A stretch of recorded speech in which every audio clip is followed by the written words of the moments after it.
Easy now. Papa got things making headlines. Come down.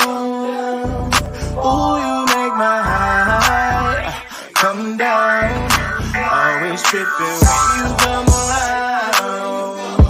I'ma have to cut you off, like right now. You see, I don't want to drive me. You can say that for your mama. Maybe you should smoke some. Me tried the marijuana. I was never you good. The vibe was straight. Showed you a couple of things and they ain't finished change. I treated you right. Everything was a gift from a time to your bag and the color on your lip. Welcome to a Seahawks Man-to-Man podcast powered by The Athletic. Shout out to the company. My name is Michael Sean Dugard. I'm here with my co-host, Christopher Kidd. Make sure you follow us both up on the tweet machine. You guys know where to follow me, so I just keep shouting out the YouTube channel, Seahawks Man-to-Man on YouTube. That is the number 2 man. But also shout out to our Spotify, Apple, and Athletic listeners as well. Chris, talk to him. Since I'm a big time like Dugard here, I'll give my Twitter handle. It is CKid206. And as you can see us on the ticker there, if you're watching us on YouTube, and that's CKid206. All right, we are back with our midweek episode. It's week 8. The Seahawks are about to play the 6-1 New York Giants. To talk about the New York Football Giants, we have Giants beat writer for The Athletic, Charlotte Carroll, on the line. Charlotte, what's going on? Welcome to the Seahawks Man-to-Man podcast. Not much. It's good vibes over in New York with the 6-1 start. So thanks for having me on. Yeah, that's got to be nice up there in New York with both the teams being good. You know, what are the Jets? 5-2, I think. Yeah, that sounds right. Yeah, and then the Giants are 6-1. That's bit. You just started covering the team recently, so that's kind of a nice start for you, huh? Jumping in on a good team. Yeah, I've been told I'm the good luck charm, so I don't want to hold that too high and mighty because that might backfire on me very quickly. But no, I started in August, so this is my first season in the NFL world. First season on the Giants beat, and it's been really fun and really a good way to kind of dive into it in a rebuild year, and just they've made it easy in terms of getting to know people, and it's been fun kind of getting to watch them turn this around. Yeah, covering a team that's winning, it's just there's really nothing that beats that.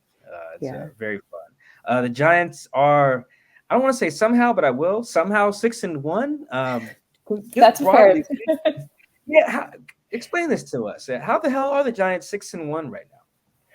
I think I keep asking myself that every week as I'm trying to figure out what to write post game. It's kind of like insane times 1,000. I've asked my editor that, and that's unfortunately not allowed.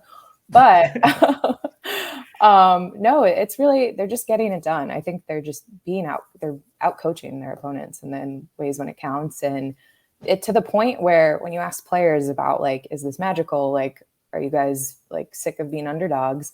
They're sick of just talking about this. They don't want to like think that they're underdog. They don't think they're underdogs. They know they can be in these situations. They're mad at themselves that they're even in these late game situations. I mean, they've been playing down to the wire for the last couple of games against Packers, against their wins against the Packers, the Ravens, and now most recently the Jaguars. So you talk to them and like, just take this past week, for example, where they had the ball with under 4 minutes left, chance to kind of seal the game. Saquon Barkley steps out of bounds with too much time remaining. And he took like really important or took big responsibility for that mistake. And the defense kind of saved them there. But they're sick of being asked these questions. They know they can pull it out, and they don't want to make those mistakes anymore.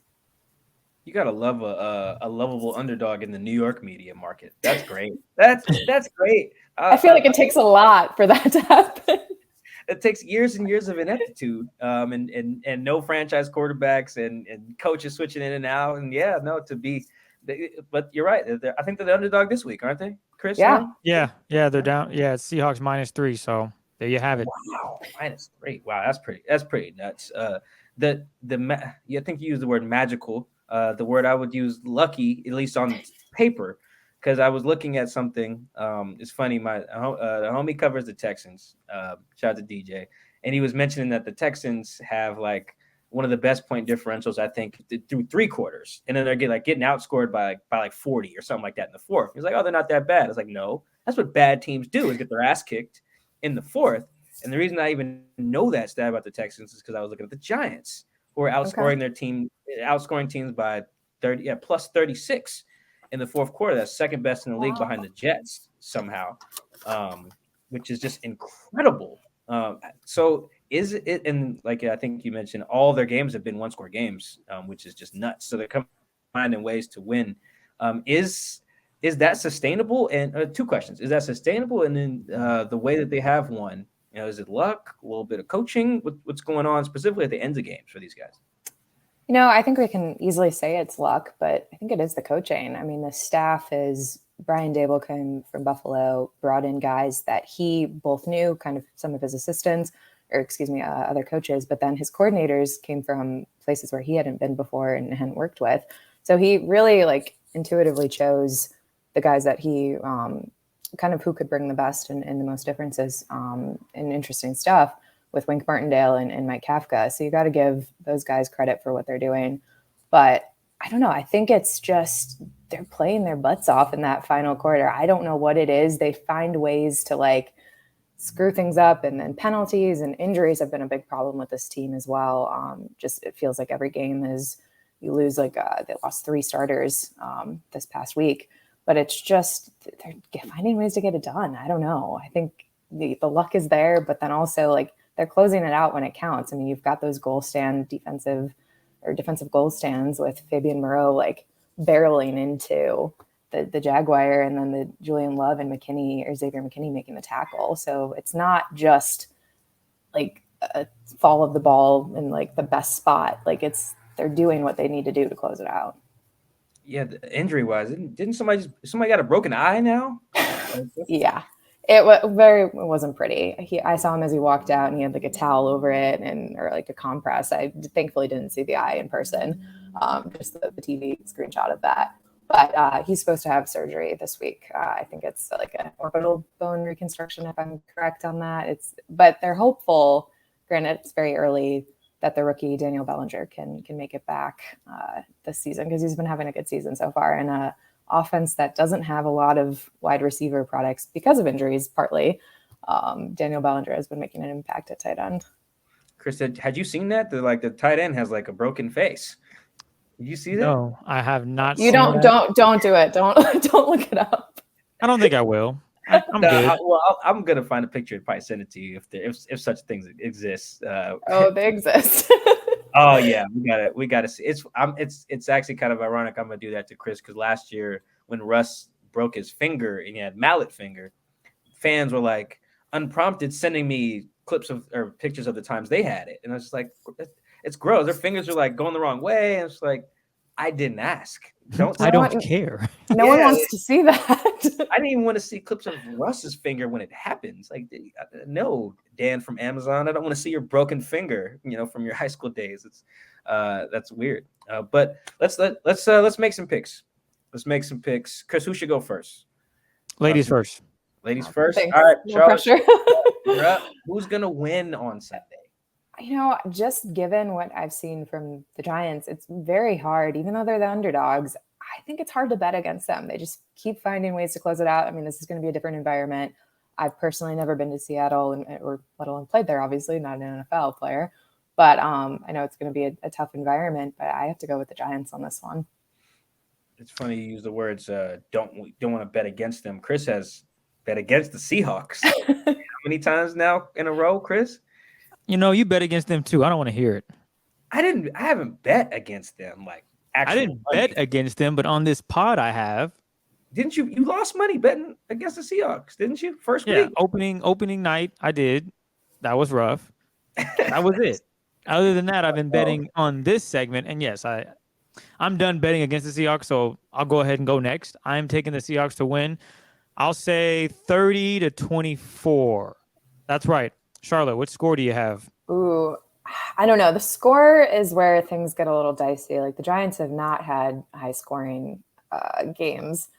I'll stick with 24, but I'll do 24-21. Wow. Close one. Yeah. I mean, hey, we got to stick with the trend. I don't think that's changing anytime soon. Now, the Seahawks had a year, I think it was 2019, where they were pretty much like the Giants are now. I think they played and it was 16-game season, probably 14 one-score games, 13. It was in the teens. It was just an unbelievable number of one-score games. Crazy. It was real. Some fluky stuff, some games that they were getting blown out and then brought it back to mess with that number, and then some games where they were blowing the team out, and then the other team came back to mess with that number. But yeah, it was very, very strange here. I'm stalling a little bit. I will take well, because I was thinking about this You today. put me on the spot, but you don't want to answer. Well, usually I don't even make a pick. It was great. This year Yeah. we switched it up. Yeah, I've actually skated. Chris and I have skated just putting our guests on the spot at the end of the show, and it was a fantastic setup. It was great because as our listeners are learning, Chris and I are shit at picking games. Terrible. Like I'm in our little expert panel thing for the Athletic, and I think I got the second worst record. It's just very bad. I'm gonna roll with Seattle here, very close. For reasons I'll get into. One of them is I'm very worried about the Giants defense here. They have some numbers, and I watched a little bit of tape, and I'm like, this is shaky. I can see why the games have been coming down to the wire here. Specifically, the run numbers are pretty shaky. So we'll kick things off though with the run game. On the other side about talking about Saquon, but I'll take the Seahawks 21-19. Very, very, very close. Very close. I think that's actually the Giants covering there for my gamblers who listen here. Yeah, take the Giants to cover, Seahawks to win here. All right, let's jump into our players, Chris. Let's do it. Yes. His name is Saquon Barkley. He is back after 2 years, injury riddled. Just unfortunate, but that happens in the NFL. You wrote a piece, I want to say, going on 3 weeks ago, just looking at the team and expectations. They have exceeded it because they're at that point 4-1 or 3-1. And you had the team MVP as Saquon Barkley. I don't think that has changed much because right now he is second in the league in rushing yards, right behind Nick Chubb, as he is handling things. So based off of what you've seen so far this season, do you think he's going to continue the success against the Seahawks? Could he have another dominant performance where he gets maybe 100 yards and that allows Daniel Jones to find guys, receivers, even though that receiving group isn't elite? I mean, their leading receiver, I don't even know if our listeners would even know who he is, but he was on the Niners last year. But outside of that, looking at Saquon Barkley, is he going to continue the success that he's having so far this year going against the Seahawks? I think so. I mean, it's hard to discount what he's been able to do each game. For those who might not be aware, he's been dealing with a shoulder injury. So, but he's playing through it. Like you can see it's obviously paining him. And he talked a little bit about not necessarily like the injury specific, but he didn't like the way he was playing on Sunday against the Jaguars. He thought he was playing a bit soft and kind of thinking about the wrong things, which if you kind of want to infer, like we could kind of guess it was probably thinking about his injury a little bit. And just from that aspect of things, when a player kind of is talking about playing soft, I feel like a revenge game is on the horizons, even though this man recorded another 100-yard rushing game just on Sunday. But it's really interesting because defenses put such attention on him throughout the game that he kind of wears them down. And by the fourth quarter, he might not have those 100 yards, or excuse me, by the end of the third. But then the fourth, he just finds ways and finds holes and finds ways to break tackles. And you're just like, what am I watching? I don't understand how he's doing this. It's really fun from that perspective, just to see him find these routes and the way he's able to break those tackles. So as long as he can play through the pain, I don't see why it stops. Like you see him go, I think in both of the last two games, he's gone to the sidelines after a big run or kind of a little hit to the shoulder. But he comes back in and he keeps doing Saquon things. And how is he out of the backfield? I see he has 25 receptions on the year. Are they using him more than you would expect, or probably just about the same rate maybe as previous years when he was healthy? I think it's about the same. I mean, I wasn't here those previous years when he was healthy, so it's kind of hard for me to say, and I would have to look a little bit more at the stats. But he's a reliable target for Daniel Jones on a team where, as you mentioned, there's not a lot of healthy standout wide receivers. The Kadarius Toney, Kenny Golladay are both sidelined currently with hamstring injuries, and respectively for Toney, 2 hamstring injuries, and then Golladay with something else. But wait, so you had 2 hamstring injuries? Oh yeah, Kadarius Toney had 1 hamstring injury that he kind of just recovered from, was making progress, and then the London trip, they announced that he was not going to be playing because he tweaked something on the other hamstring. So that's why he's been out for the last couple games. I've always wondered if that's a possibility, and you have provided that answer. That is very unfortunate. Yeah. Wow. It's really difficult because he is so, I mean, he's obviously struggled through injuries during his career with the Giants, but he's such a dynamic wide receiver that he would really kind of provide a lift, and we could really kind of see Daniel Jones maybe in a little bit of a different element. So that's been the question of when he's healthy. If he's healthy this season, what can he provide to the pass game that's missing at the current moment? All right, this is going to be kind of you kind of gave an answer, but I'm also going to spin it because I want to see who has the advantage. Because right now the Seahawks defense is flipping things around. They're figuring it out. They're slowing down run teams that want to run it, although the Chargers aren't a good running football team. They had a great week against the Browns, but the Browns also are not good at defending the run. So a little bit of give and take there.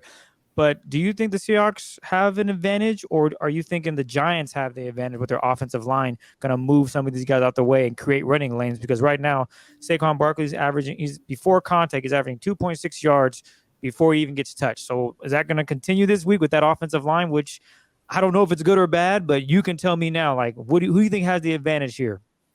Well, with the offensive line, we actually enter another interesting point thanks to injuries. Giants lost two of their Ben Bredesen, Evan Neal, both went down on Sunday with injuries, left guard and one of their tackles. So Evan Neal's a rookie, but he's been playing well. Bredesen both had knee injuries, so it's kind of I don't think they'll be playing this week. Given C, I think Neal has an MCL sprain. And then Bredesen, just a knee thing. So that kind of already you have people, and that's been the story of this team, is that for all these injuries, you've got people stepping up and these players have managed to get through. I think that'll probably be a big test this weekend. Again, feels like each week is another big test. So I don't know. I think if this team wins, which I am now predicting, I think we have to give the advantage to this O-line that they figure it out. But there's definitely things to monitor. Like, that is something to consider, though, for everyone listening. We always have an over-under, and I'll go ahead. Since we're on Saquon Barkley, we won't have to go to it towards the end. I'll just go ahead and give it to you now. Over-under 92.5 rushing yards for Saquon going up against the Seahawks defense this Sunday. What you got? If they win, he goes over. No, ain't no if. You got to take it. Over under. You gave us a winning. You said the Giants are going to win. So based on that, you're saying over? Over. You see, easy. Don't try to back out. I hear you, though. No, I'm giving myself applause. Mike, you managed to get yourself out of these kind of questions. Oh, yeah. So I don't do the over-unders. How are our guests doing this year, Chris, on over-unders? Oh, let me pull it up. I'm sure I can guarantee I'll probably do horribly on this. I am not a better. No, I'm horrible in Vegas. Reporters this year are 6-3, so it's not bad. Oh, so okay. You're not. I'm not 6-3. Excuse me. They haven't played 9 games. Let me math. So that would be 4-3. So not terrible, but I think you guys would be fine. This is not a bad one. What we have last week? Who was last week? Last week it was Popper. He went with 2.5. We did 2. Uchenna 2.5 sacks. That didn't happen. He had a rough day. But what was it? Mike Williams? Yeah, that didn't help, unfortunately. Oh, okay. Yeah, that's right. All right. Players got hurt. It happens. Well, I mean, he got hurt like in the fourth quarter, like their last drive. So yeah, if he didn't hit the over, it's yeah. All right, yeah. No, Charlotte, we definitely get out of those. You put us on the spot. Yeah, no, it's why you guys got the insight. You know, like you watch TV of coverage of football or any sport, honestly, during the week, and it's all these national people, but beat writers know like so much more, as they should, about any given beat writers. Yeah, no, like when I see the beat writers on TV and stuff like that, even if it's just via FaceTime or whatever, on CMO Sports Center, I love it. I'm looking at Saquon's numbers, man. He is killing it. Yeah, really efficient. Runs against a lot of loaded boxes, which is probably terrible for a shoulder injury. Yeah, he keeps getting hit. And you just see it kind of let him like wince or go to the sides, and you're like, ow, ow, ow. But he keeps playing through it. Oh, God bless that man. Because man, let me get this number right here before we move on to my boy Danny Dimes here. Saquon is 12th in percentage of runs against 8-man boxes. Is at 44%. That's high. That is rough for a guy with a bad shoulder. That's not great. Yeah, Godspeed to him, and hitting the over, as Charlotte has guaranteed us that he will he will do here. Because you are a first-time guest, you are new to my favorite question to ask people on the show. I just let it go. It's only 4 words. There's no context. You take it from there. Is Daniel Jones good? Ooh, that is a question the entire New York market has been asking since he was drafted. And this year, he's going into an interesting contract situation, which going into the season was like, I don't know, pretty straightforward for fans and outsiders to kind of talk about. But obviously, he's got the season to prove himself, and he's been doing that. Is he good? I mean, for what he's done and what I've seen, again, only a season, you have to admire what he's done and what he's able to do and to keep putting them in situations to win and to close it out. And I think it speaks to the coaching staff too, for recognizing what he's good at, which is his like run game. They're putting him in situations to run the ball and to rush. And you saw in that fourth quarter, that final offensive drive, they ran like, I don't know if you saw that breakdown from Dan Orlovsky. You'll have to look at it after. 8 plays in a row. 8 plays in a row, the same thing. And it's like, it was working. And part of that success, and like Danny Dimes, he doesn't have the receiving core to like make those like long throws. You saw him get visibly frustrated for the first time this week when after some drops. So he's got the legs. It's not always smart because he's had a history of injuries, but he's able to power the offense through. Him and Saquon were both over 100 yards this week. The first, it's the third time that's happened in Giants history, I think, is the stat. And the first time it's been a quarterback who's been a part of that stat. So you got to admire that what the coaching staff has done to put him in successful situations. So yeah, I'm going with good based on what I've seen.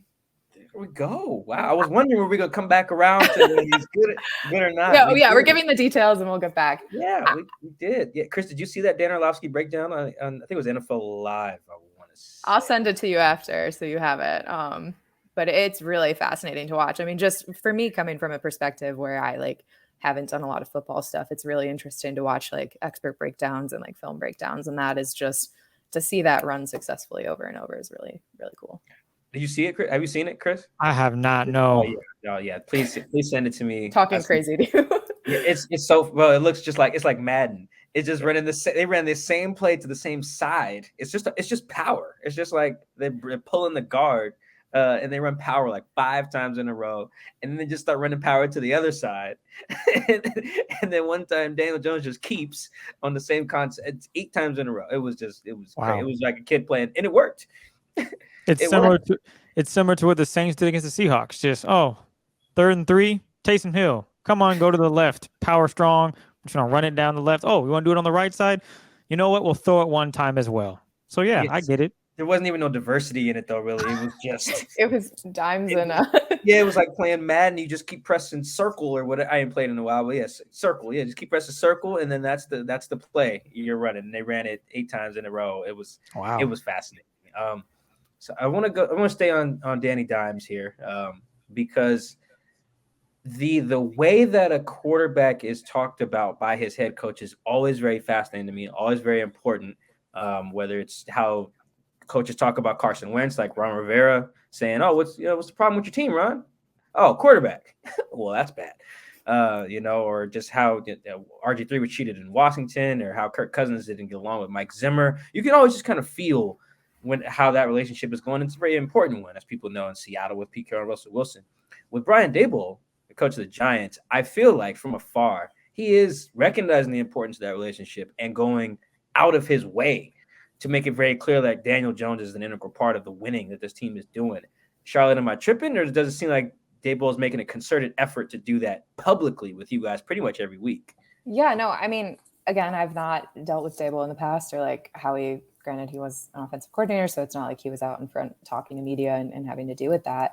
But yeah, he's very complimentary of Daniel, and will say that. He's even interrupted, I think, a question at one point. The good thing, a little quick aside, is that Dan Duggan will typically go to our post game. He's my beat partner on the job, and then I'll go straight to the locker room. So sometimes I'll miss that immediate post game with Daboll as I'm in the heading to the locker room. But I think 2 weeks ago, he kind of Daboll had interrupted some question to like make sure to point out that it was Daniel that he was like talking about, and that it was a good job.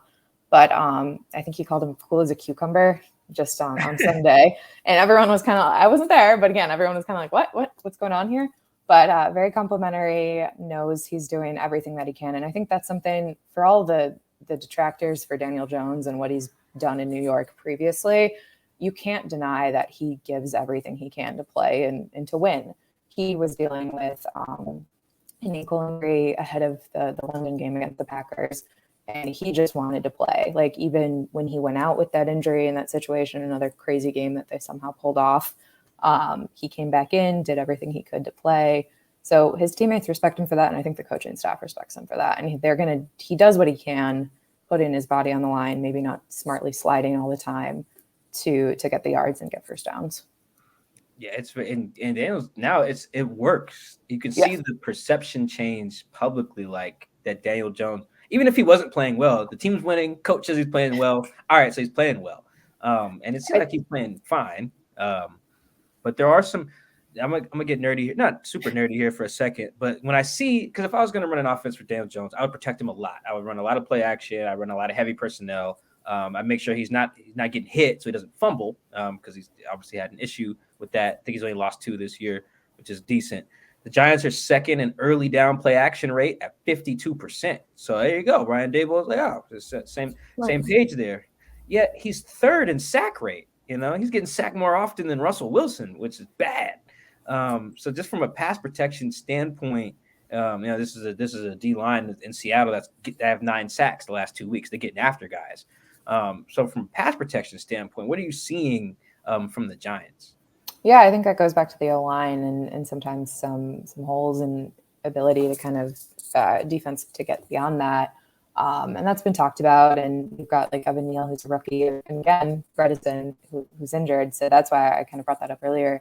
It's going to be very interesting to watch this week, kind of how the players who stepped up this past week kind of continue and what the emphasis is on practice. But yeah, Danny is every time he gets hit with his injury history, just kind of same with Saquon. They're just so often getting a little nudge or like sacked, and it's hard to watch. Yeah, that's the matchup, you guys listening right now. That's the sack. How many times can they get to Daniel, and does he eventually turn it over? From a Seahawks perspective, because that's been the thing. In his career, he's just turning it over left and right. And then right now, Chris, who has has the lowest interception rate in the league? Off the top of your head, I'm gonna take a guess. It's probably Daniel Jones. He is second. Second. I see why you set me up there. 2. It's Geno Smith. Yeah. He's only got. I think Tom Brady is actually number 1. Okay. Yeah. Daniel Jones only has 2. 2 interceptions. Yeah, it's only 2 fumbles, lost. It's just, I know this is your first year covering the team, so his previous career, his previous turnovers, we don't have a lot of context for those, but just in general this year, how is he taking care? What is he doing to take care of the ball much better than he has before? I think it's the decision making, and again, I keep harping on the coaching, but the play action and the running, emphasis on the run game, and then his ability to kind of use his legs. He's being trusted. I don't want to say trusted more, but they're like specifically creating plays where he is running the ball. I think, let me pull it up. He's averaging 8.3 carries a game. When over his first 3 seasons, it was 4.5. So just like that, Dan had that stat in his story earlier today. And I'm just like, and you see that, and it's obvious the man is running the ball so much. So I think it's just his ability. The receivers might not be there, but he trusts himself to use his legs, I think is the easy answer, is that he's going to run in and get out of situations or kind of throw the ball away before he can turn it over or get sacked. We're going to get to Daniel Jones Danny Dimes as a runner here, but now you mentioned the receivers might not be there. I'm going to put Chris on the spot here. Chris, can you name 4 Giants pass catchers? 4 of them? You can't look it up. You can't look it up. Just right now. Can you name 4 guys who catch the ball for Daniel Jones? Darius Slayton. Yep, there we go. I know they have another Niners guy, Marcus Johnson. I remember, didn't he? Marcus Johnson? There's no lifelines here. You just got to name 4. That's it. Well, that's a.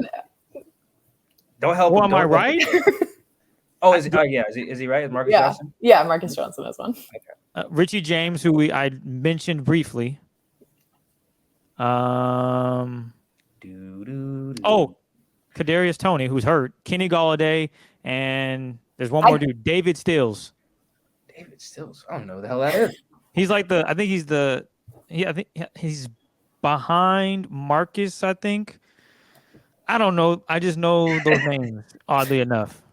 I watch receivers, man. Let me live.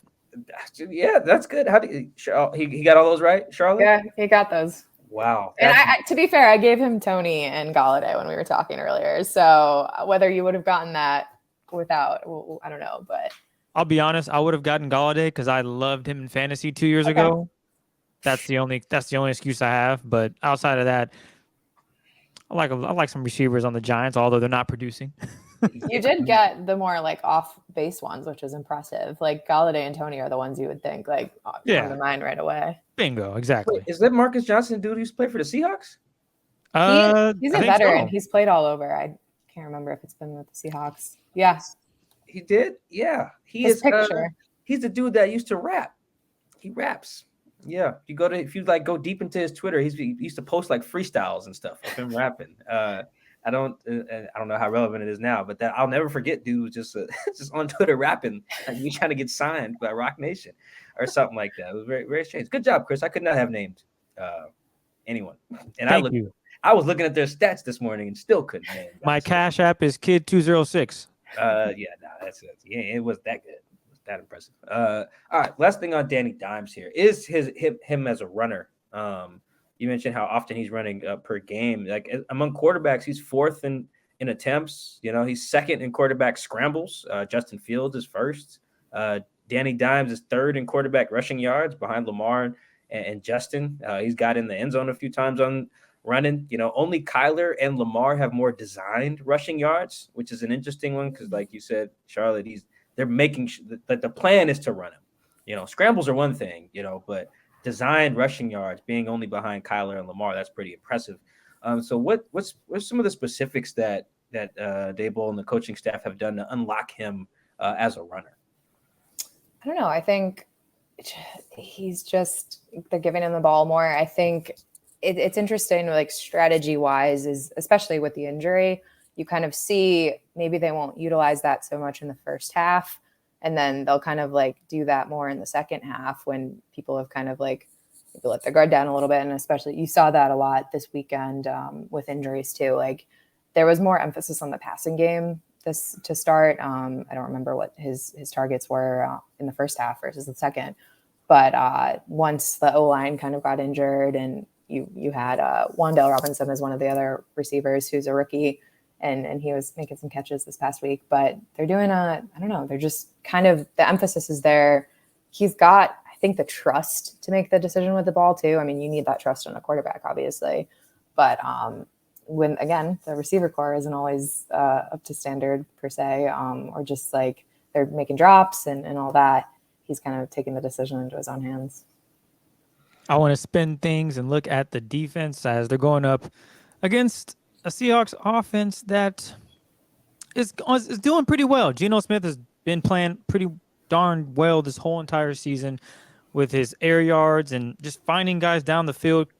I haven't seen him throw passes like this ever. I was at training camp, and he was just not lighting it up, struggling. And then the season progresses, and he looks like he might be one of the best passers in the game. I read your story. Again, I mentioned your story earlier about Saquon Barkley returning, and he is playing really good football. You have him as a team MVP. But another guy that stood out to me, and I want to get more insight on him, was defensive tackle Dexter Lawrence. I don't watch a lot of Giants, but I have been looking at the film, and he seems just to be a wrecking ball. And he reminded me a little bit of what Al Woods does. Al Woods takes up the middle, destroys guys, and allows other players to make plays, or he makes the play himself. What have you seen from Dexter Lawrence this season, and will that success continue, you think, on Sunday as he looks to make it hell for Geno Smith in the run game with Ken Walker III, who looks to be elite? I know I wouldn't want him in my face, like if I was on the opposing side. So there you go. He's 6'4", 340-pound guy. He's a big man. And I've actually wrote a story on Dexter just last week that was really fascinating for me as someone new to the league, just to kind of learn a little bit more about the intricacies. But they switched him more. The Andre Patterson, the defensive line coach who was up at Minnesota, when he got to New York, he immediately wanted to kind of move Dexter more to a nose tackle position, just kind of shift him a little bit on the line for more of that 3 technique that he had been previously playing or other techniques. So it was really interesting to kind of learn about how just that subtle shift and the kind of as Patterson calls it, the innate gifts that Dexter has in his body with his long arms. He's strong, he's physical, kind of just easy for him. That would be like the natural position for him. So Patterson has worked obviously with Lawrence and the rest of the line to kind of bring that out of him. And so that's kind of, I think, been a big difference, is just even those subtle changes and what they've been able to do with him there has just really turned him into a monster at the nose he's playing more of. I don't have the exact number off the top of my head. And it's kind of tough too with Wink Martindale, defensive coordinator, switching around so many crazy schemes that it's hard to kind of keep track of. But just that alone is a big thing that's made him more dominant. Would you say that Lawrence is some of the reason why this defense is playing better than a lot of people expected? Is he kind of the catalyst in that regard, you think? Yeah, I think you have to put him in that category when I'm saying all this stuff. Yeah, he's definitely up there. And the line has been dominant. And we had Leonard Williams, who's also on the defensive line. He missed a couple games with an injury. And that really, I think, also, while Dexter had been playing well, allowed him to shine a little bit more, because Leonard is kind of that other guy on the line. So. Well, you just took the words out of my mouth. That was going to be my next guy, is Leonard Williams, because in 2020, he was all in Russell's face. He knocked him down 5 times, had 2.5 sacks. And then, obviously, the Seahawks are going to play the Giants this year. And the Seahawks said, you know what, we're going to get you an offensive line. We're going to draft Abe Lucas, and we're going to get Charles Cross. And those guys have been studs this entire season. Khalil Mack last Sunday against the Chargers, very quiet. Other than his little scuffle with Kim Walker III, I didn't hear much of him making plays in the backfield, getting after the quarterback. So do you think Leonard Williams has an opportunity to make some plays and cause turnovers, or just get in the backfield and create havoc getting after these offensive tackles for the Seahawks? Yeah, I think so. There's the opportunities there. I think the emphasis with Dexter was kind of getting him a little bit more rest, because he was playing before last week, like 90% of the snaps. So I think there's a little bit more balance there with the two of them, especially as Leonard comes back from his own injury, kind of, I don't want to say easing him in, but now he's probably off that pitch count. So yeah, I think there's an opportunity. Also, not sure if it's on the agenda to talk, but Kayvon Thibodeau is someone you got to look at too with this defense. I was going to ask you about him, but I just remember seeing a quote that he had out talking about F him in regards to the way the Giants are playing. I'm just like, hey, I feel you, man. You know, you're worried about what's going on in the locker room, but has he? What are expectations for him? Obviously, are pretty high. He was the number 5th pick overall in the draft. Has he found his rhythm yet, or is it still he's working things out, trying to find that rhythm and be an active player for the Giants team and make plays? I think he's definitely making progress, and he was another, again, injury. I feel like every player I talk about comes with the caveat of being injured, which is new for me coming to football from basketball. It's not the same frequency and number of players to keep track of.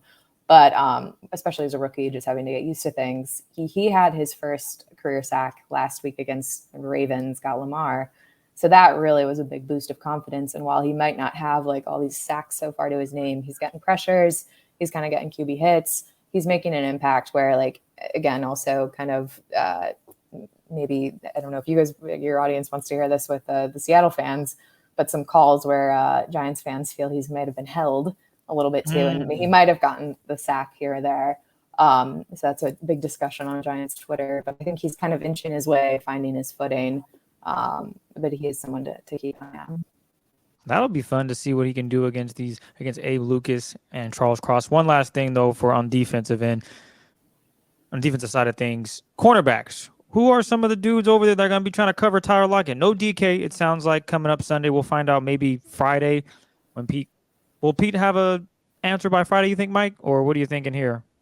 I'm not sure. We'll see. I'm not sure. Let's just say DK doesn't play. How do you see the Giants secondary faring against the Seahawks offense without DK Metcalf? Do you see that being an advantage for the Giants? Yeah, I think so. I mean, you've got Adoree Jackson, who's like the kind of the veteran, And then you've also got Fabian Moreau, who's been stepping up. Cordell Flott is someone who's been injured. So he hasn't been out there, rookie. But then you've got someone like Fabian Moreau, who almost, if it wasn't negated by a penalty, had a game-ending interception on Sunday. Then he had that crazy, like what ended the game was that hit, start of a tackle, and then his teammates finished that. But the Giants don't win if Moreau is not there, like pounding into the guy on the 1 yard line and pushing him back and misdirecting him. So they found that's the crazy thing. And I think I wrote a story about this a couple of weeks ago, is just these names that that no one really has known. For me, it's a little different. I'm in the locker room every day, but casual fans are not going to go maybe know the Fabian Moreaus or the random O-line players that they're having to rely on. But these are guys who are stepping up consistently and making plays. We're going to find out Sunday, that's for sure. Yeah, I don't know. I follow football pretty close, man. I was looking at the Giants. I was like, who are these guys? I was like, who the hell is Wendell Robinson? I think he's a rookie, so maybe that explains why I didn't know him. But yeah, I was like, who the hell are these guys? And Charlotte, the defense really actually confuses me a little bit. It does. This is without having done a deep film study dive. I'll watch some film this week, but like the 23rd in sack rate, 21st in pressure rate. So I'm like, all right, not super getting after the quarterback. 23rd in EPA per play. So like, all right. So it's not like a super great defense. And then like the pass numbers are good though. Like no one really throws on the Giants. 10th in net yards per attempt, which takes into account, getting sacks. I'm like, they're not getting no sacks. So what the hell? It's a very, very, very confusing team. I was like, okay, who are the corners on this team? I was looking at that too, because before Chris said that, I was like, who the hell is playing DB? Only 1 interception, from the Giants this year. And I think, Charlotte, is this right? It's on the fluky play from Lamar. Yeah. Here.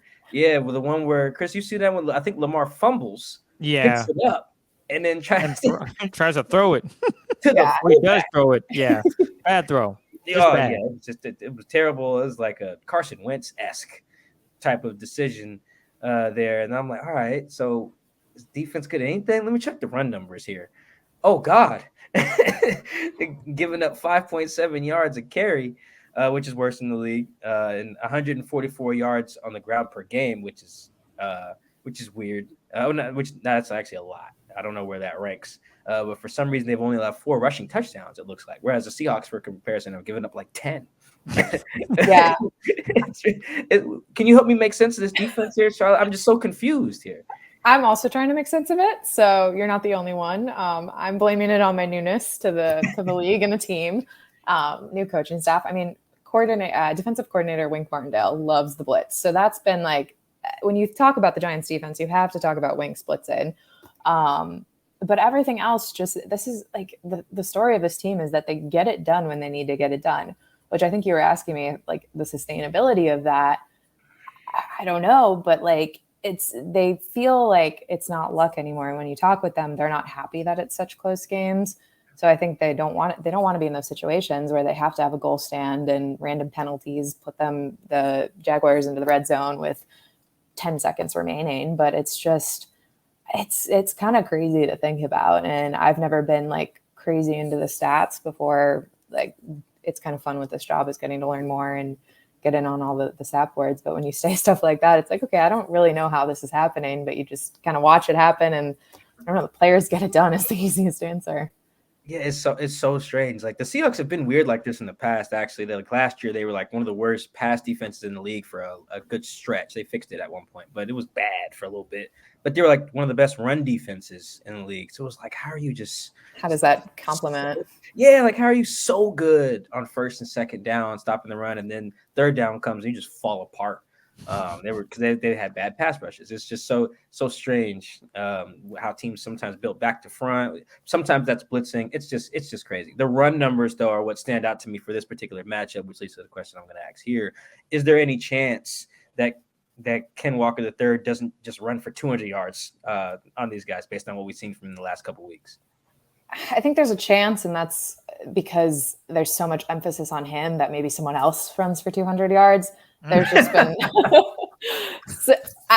maybe that's a high number, 200 yards, but like the spottiness of this run defense is cause for concern. I mean, you kind of see it get exploited throughout just this season.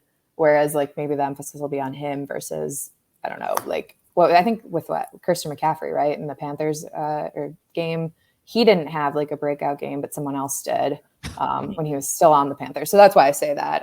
Obviously, it's been a couple games since then and a couple teams for McCaffrey. But I think it'll be interesting to watch how that kind of keeps building on itself. Yeah, that's the key matchup, I think, is can they stop the run here? And that's also kind of why I lean towards the Seahawks in my pick I made earlier. I was just like, I think when you're that bad at the run, like you said, Charlotte, somebody's getting some yards here. And yards will be had. Stats will be accumulated. Whether they translate to a win is always up in the air. But, in terms to kind of put a number on what you mentioned about paying attention to him, Rashad Penny is still third in the league among running backs in percentage of his runs that were against an 8-man front at 52%. That's just under Derrick Henry at 54%. So basically, Rashad was getting the attention of Derrick Henry. Ken Walker is at 46%. That's sixth. So he's not too far behind. He's in the top 10. So that's higher than Nick Chubb, where Ken Walker's at. So the Seahawks, they get it. Their running backs get attention. So I'm sure the Giants will be right at that number too. So that's a running back matchup. Yeah, yes. Like it when you the more, and you'll see this too, Shaw, as you cover the league a little longer. The longer you get in the league, you just get into the nerdy matchups too. Like I did a preview of the Seahawks Chargers last week. Someone asked me my favorite matchup, and I picked like the center versus a nose tackle, and I was like, there it is. I'm official nerd football person there. So yeah, that to get to the justification for my pick that I made, I'm looking at the run numbers and a little bit of the run film, and I'm like, man, if people stack the box against Ken and he still goes crazy, the Giants can stack the box or not, and they still let people go crazy. I'm like, that's where I think it kind of gets decided with that pass rush. So I've kind of talked myself into that one there. Hopefully that comes right, because Chris, have I gotten a pick right this year on the show? I picked Denver week 1. I know I did that. Yeah, let me double check here. I don't remember who I picked against the Niners. It wasn't great. Okay, here we go. So so that Niners game, you picked the Seahawks. No, you picked the Niners. Oh, okay. Ooh, there we go. Got that right. I think I picked the Seahawks against Detroit too. Oh, yes, you did that as well. Okay. The only one that you did lose was the Falcons game. You picked the Seahawks and the Saints. Okay, I picked the Seahawks. Yeah, you picked the Seahawks to beat the Cardinals. Well, I picked the Chargers last week too. Well, we're not counting that though, right? Because we already established that. We already established that one. Yeah. Okay. You were more curious how you're doing. Well, no, I was just saying if I had gotten any right. So I've got you've gotten some right. You've gotten 1, 2, and including Denver 3, 4. So not bad. No, I got Denver wrong. I picked Denver. Oh, well, excuse me. So yeah, 3 and 4. Don't we're not experts here. We are just throwing. We're just asking questions. Yeah, because that's the fun thing about football is you can watch the film, you can look at the numbers, and then it just goes completely left. For whatever reason on any given Sunday. That is the fun part. So yeah, I'm excited for this one. I feel like I love a matchup where both quarterbacks got something to prove too. We got two guys in contract years. Yeah. For different ways. One a rookie deal, one a veteran guy. But yeah, that should be fun. You got anything else, Chris? No, man. We want to thank you for joining the show and giving us your insight. It will be a fun one. Maybe Kenneth Walker goes for 200, Saquon goes for 150, and we'll find out who wins. Matchup of the running backs. I like it. A throwback running back matchup would actually be kind of fun too. I was telling my homie he works for the New York Times, and he went to the Monday night game. That was the Cowboys Giants, and I was like, "That's what you should write about, man." Like in the year 2022, the two marquee guys on running backs, two of the most popular franchises in the NFL, are running backs. Zeke and Saquon. I think they both had good games on Monday night. Yeah. So maybe a little throwback there. I'm helping. Either Charlotte's gonna write that, or I'm gonna write that, or maybe Dan writes it this week. Who knows? Charlotte, plug your social media so people can follow you this week and learn on some Giant stuff and read about the team. And where can they follow you? Yeah, no, it's just at Charlotte, CHARLOTTE, and then CRRLL. So that's my Twitter handle. Just first name and last name minus the vowels, because unfortunately that was taken when I went to make a Twitter. But so yeah, just follow me on Twitter and The Athletic, our homepages. And the Giants, you can follow me and Dan Duggan. Dan's been with the team for a few years now, so he's been through the not so great years. So this is all new to him. And after his rookie year on the beat in 2016, when they were relatively decent. So this is kind of fun to have that kind of parallel that it's my first year and they're doing good. Yeah, shout out to Dan, man. I'm the only times I've been direct super in contact with him was in 2020. Yeah, in 2020 when DeAndre Baker and Quentin Dunbar decided to rob some folks during a card game in Florida, and it was me and him going back and forth on like the legal documents and sources, and it was just a fun time. Hey, man, you hear anything? They get arrested? Blah blah. It was just police report. Yeah, sharing police reports and everything, talking to lawyers. It was just a fascinating time interacting with Dan. That's shout out to Dan. Make sure you follow him too. He does good work covering the Giants. Charlotte, thank you for making your debut in the Seahawks Man to Man podcast. We appreciate you. We appreciate your insight. Hope you have fun in Seattle when you come out here. Thank you guys for listening to the Seahawks Man to Man podcast. Apple, Spotify, The Athletic, YouTube, everywhere. We appreciate the love. Thank you again to Charlotte. On that note, we out. Thanks for having me on.